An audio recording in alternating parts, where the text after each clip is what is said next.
It's a New York Times article from, I think, 78. And it basically, it explains that, like, as a condition for the loan, Zaire gave up control over their economy to the IMF. Like, this was not a conspiracy. It was just like a known thing, meaning the government of Zaire had to place IMF officials in its government, in the treasury, in control of the economy. And we would shape the economy usually to do two things in the tropics. We would focus on extractive industries. So, like, let's get this stuff out of the ground as fast as possible without any benefits accruing to the local population. In fact, we'd often, like, ruin the environment around them and, you know, make their life miserable.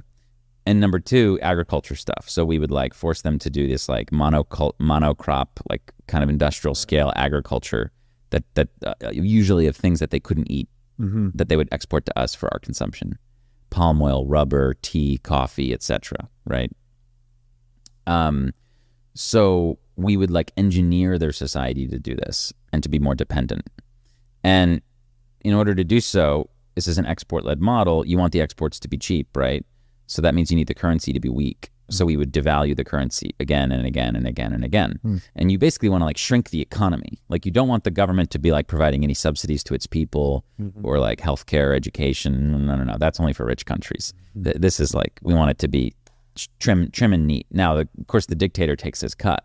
But beyond that, there's, like, nothing for the people left over. There's, like, nothing on the bone left. So you take a productive economy and you basically, like, shrink it down.